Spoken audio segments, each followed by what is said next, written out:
कहानी की शुरुआत में हमें एक खूबसूरत सी जगह दिखाई जाती है जहाँ एक बिल्डिंग के अंदर बहुत सारे बच्चे हैं जिन्हें उनकी टीचर पढ़ा रही थी। दरअसल बीस ने पूरी दुनिया पर अपना आतंक मचाया था जिससे दुनिया में ह्यूमंस पॉपुलेशन खत्म हो गई थी। अब सिर्फ यही सिटी बची थी जिसके अंदर ह्यूमंस बचे थे और इस सिटी का नाम था ग्लोरी सिटी। फिर हमें क्लास का सीन दिखाया जाता है जिसमें एक 13 साल का बच्चा होता है। जब उसकी टीचर पढ़ा रही थी तो वह क्लास में सो रहा था। तभी उसके आसपास एक अजीब घटना घटती है। उसकी आंखें खुलती है तो वह समझ नहीं पाता कि ये सब कौन है और वो कहाँ है। थोड़ी देर बाद उसे याद आता है यह वही इंस्टीट्यूट है जहाँ वो बचपन में पढ़ रहा था। फिर उसे याद आता है जब 20 उसके शहर पर हमला किए थे जिससे मुकाबला करते उसके सारे दोस्त मारे गए थे। उसकी एक प्रेमिका भी थी जो उसे बचाने के लिए फिर उसे याद आता है 20 उसके शहर पर हमला किए थे जिससे मुकाबला करते उसके सारे दोस्त मारे गए थे। उसकी एक प्रेमिका भी थी जो 20 के हमले में मारी जाती है। यहाँ पता चलता है कि उस बच्चे के शरीर में उसकी फ्यूचर की आत्मा आ गई थी।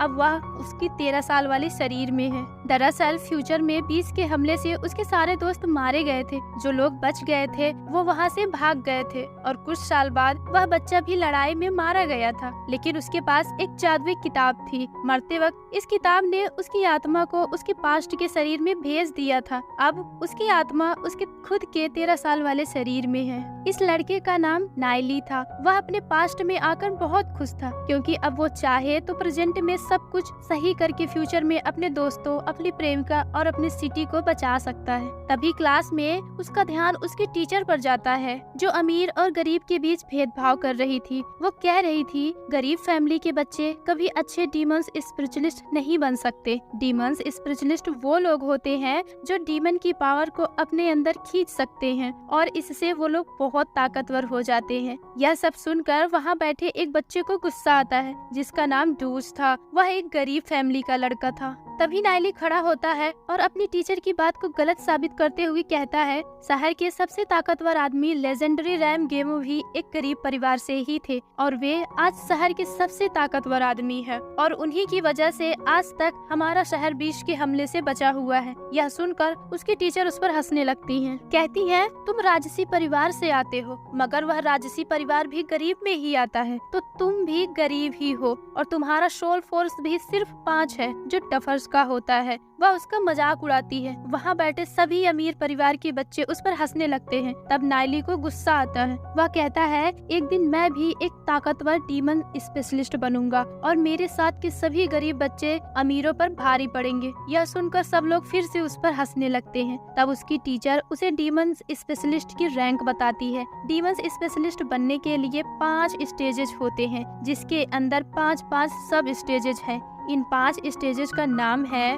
Bronze, silver, gold, black gold, legendary. फिर दोनों की बहस बढ़ जाती है। तब नाइली शर्त लगाता है कि 2 महीने बाद स्कूल में ब्रॉन्ज का एग्जाम है जिसमें वह फर्स्ट रैंक लाएगा। अगर वह ऐसा नहीं किया तो वह कॉलेज छोड़ देगा, लेकिन अगर उसने फर्स्ट रैंक पा ली तो टीचर को कॉलेज छोड़ना पड़ेगा। इस बहस के बाद टीचर गुस्से में उसे दंड देती है जिसमें उसे 2 महीने तक क्लास के पीछे ही खड़ा रहना होगा। अब उसे सजा पाता देख उसके बाकी के गरीब दोस्त भी उसके पास आ जाते हैं और उसकी सजा में शामिल हो जाते हैं। नाइली जब पीछे खड़ा था तो वह एक लड़की को देखता है तो उसे याद आता है कि यह लड़की जियाओ जिंगर है। दरअसल यह लड़की फ्यूचर में अपनी शादी तोड़ देती है क्योंकि जीनियस होने के बावजूद उसकी शादी उसकी मर्जी के खिलाफ हो रही थी। शादी तोड़ने के बाद वह ऑब्सक्यूर नाम के जंगल में चली जाती है। वह जंगल बहुत ही ज्यादा खतरनाक जंगल था। वहीं पर जाकर वह ट्रेनिंग करने लगती है। कुछ दिन बाद यह लड़की लापता हो जाती है। उसके बारे में कहीं कुछ भी पता नहीं चल रहा था तो सभी ने मान लिया कि वह मर गई है। अब नाइली के दोस्त उसे जब उस लड़की को घूरते हुए देखते हैं तो उसे ऐसा ना करने को कहते हैं और उसे अपने सोल फोर्स बढ़ाने के लिए मोटिवेट करते हैं। वो कहते हैं अब तुम्हें मेहनत करके अपने सोल फोर्स को 5 से 100 तक बढ़ानी होगी। वह अपने दोस्तों को कहता है चिंता मत करो, मैं खुद तो बड़ा आदमी बनूंगा ही, साथ में तुम सबको भी ऊंचाइयों तक पहुंचाऊंगा। उसकी यह बात सुनकर वो सभी हंसने लगते हैं पर उसमें से वो लड़का जिसका नाम डूस था वह कहता है क्या सच में ऐसा हो सकता है, जिस पर नाइली उसे भरोसा रखने को कहता है। फिर क्लास खत्म होने के बाद सभी मार्केट में घूमने जाते हैं जहाँ पर लोग डिफरेंट टाइप की चीजें देखते हैं जिसमें से कोई हब्स बेच रहा था, कोई खाने की चीजें तो कोई हथियार बेच रहा था। उसमें से उनका एक दोस्त जिसका नाम लुई पियाओ था, वह ब्रॉन्ज रैंक कवच की कीमत पूछता है, जिस पर दुकानदार उसकी कीमत 60,000 कॉइन्स बताता है। तभी वहाँ क्लास का एक अमीर बच्चा आता है और उन्हें चढ़ाने के लिए वह कवच खरीद लेता है, और एक लड़की जो उसके बगल से गुजर रही थी उसे वह कवच गिफ्ट करता है, क्योंकि वह उस लड़की को पसंद करता था। लेकिन वह लड़की उस गिफ्ट को लेने से मना कर देती है। इस लड़की का नाम ये जियोन है। ये लड़की शहर की सबसे खूबसूरत लड़की है। इसे नाइली भी पसंद करता है। अब नाइली और उसके दोस्त बाजार में आगे बढ़ते हैं और कुछ हथियार भी खरीद लेते हैं। वो सभी हंटिंग ग्राउंड की तरफ जाते हैं। हंटिंग ग्राउंड के अंदर उन्हें शिकार करने के लिए हॉर्न शिप मिल जाते हैं, जिसके वे अलग अलग ऑर्गन्स बेच करके पैसे कमा सकते हैं। अब हॉर्न शिप का शिकार करने के लिए लियो पाओ का चारा बनाते हैं और उसे खुले में अकेले छोड़कर छुप जाते हैं। जब हॉर्न शिप लियो पाओ को मारने के लिए उसके पीछे भागता है और डूज हॉर्न शिप को मारने के लिए उसके पीछे भागता है। अब डूज उसको पकड़ने की पूरी कोशिश करता है पर पकड़ नहीं पाता। अब हॉर्न शिप को भागते भागते बहुत गुस्सा आ जाता है, जिससे वह फरी स्टेज पर चली जाती है और वह और भी ज्यादा भयानक खतरनाक हो गई थी। तब नाइली वहाँ आता है और सही मौका देखकर एक जहरीली तीर से उस हॉर्न शिप के सिर पर मारता है, जिससे वह तुरंत मर जाती है। अब उसके दोस्त उससे उस जहरीली तीर के बारे में पूछते हैं। तब नाइली बताता है यह जहर उसने पहले ही हॉर्न शिप को मारने के लिए तैयार कर लिया था। इस हॉर्न शिप को मारने के बाद वो लोग और भी ज्यादा हॉर्न शिप को मारने का डिसीजन लेते हैं। ऐसा करके वो लोग बहुत खुश थे, क्योंकि बहुत सारे हॉर्न शिप को मारने के बाद वो उसके ऑर्गन्स को बेचकर बहुत सारे पैसे कमाने वाले थे। अब इंस्टीट्यूट में यह बात फैल जाती है, कोई हंटिंग ग्राउंड के अंदर हॉर्न शिप का शिकार कर रहा है, जिससे उनकी जनसंख्या कम होती जा रही है। उन लोगों को लगता है कोई demonic tiger in horn ship को मार रहा है। खबर फैलने के बाद भी वो लोग नहीं रुकते हैं। वो लोग हॉर्न शिप का शिकार करना जारी रखते हैं, जिससे डूज की स्किल और लियो पाओ की भागने की स्किल भी बढ़ रही थी। अब शिकार करते इन सभी को कई रात हो गया था और उन रातों में ये एक बार भी नहीं सोए थे। नाइली उन दोनों को वहीं सोने के लिए कहता है और खुद अकेले ही शिकार करने जाता है। वह अपनी अजीबोगरीब स्किल का इस्तेमाल करके आगे बढ़ रहा था, लेकिन तभी उसे वहाँ किसी के होने का एहसास होता है। उसे एक ग्रीन लाइट भी नजर आती है। नाइली छुपते छुपाते वहाँ तक जाता है। वहाँ जाके वह देखता है तो वहाँ जियाओ जिंगर थी, जो उसी की क्लास में पढ़ती थी। दरअसल फ्यूचर में जियाओ जिंगर बीमार होने वाली होती है,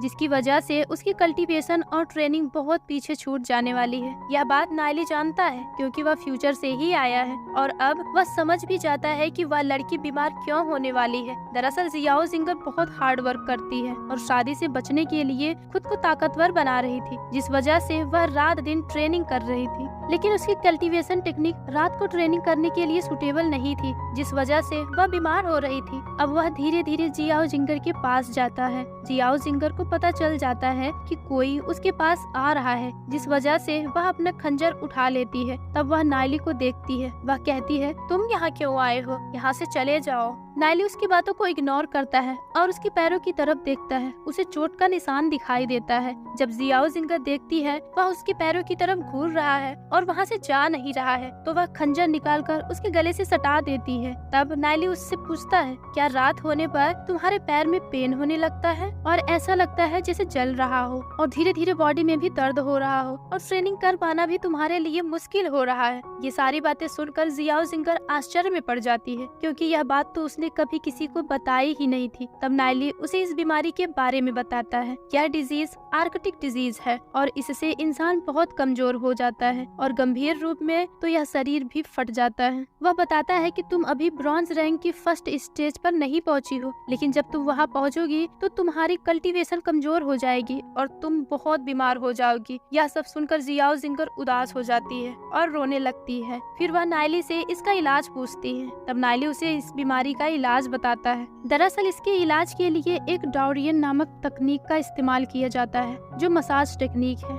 इस बीमारी को दूर करने के लिए वह दवा भी बताता है, जो 1 मंथ तक कंज्यूम करनी होती है और उसे रात में ट्रेनिंग के लिए भी मना करता है। अब नाइली जियाओ जिंगर की कल्टीवेशन टेक्निक देखने को कहता है। जियाओ जिंगर थोड़ा हिचकिचाती है, क्योंकि यह कल्टीवेशन किसी भी फैमिली का सीक्रेट होता है, क्योंकि इस टेक्निक में उनकी कमजोरियां भी लिखी होती है। अब जियाओ जिंगर सोचती है और अंत में वो इस टेक्निक टेक्निक को दिखा ही देती है। तब नाइली उस टेक्निक को देखता है और बताता है इस बीमारी का कारण ये टेक्निक ही है, क्योंकि ये टेक्निक धीरे धीरे तुम्हारी नसों को डैमेज कर रही है, लेकिन मैं तुम्हारे लिए इस टेक्निक को सही कर सकता हूँ। और फिर वह उसकी टेक्निक में कुछ बदलाव करता है और उसे वापस कर देता है। उस टेक्निक को देखकर जियाओ जिंगर समझ जाती है कि नाइली बहुत ही ज्यादा नॉलेजेबल पर्सन है, इसे बहुत कुछ पता है, तभी क्लास में इसने शर्त लगाई थी।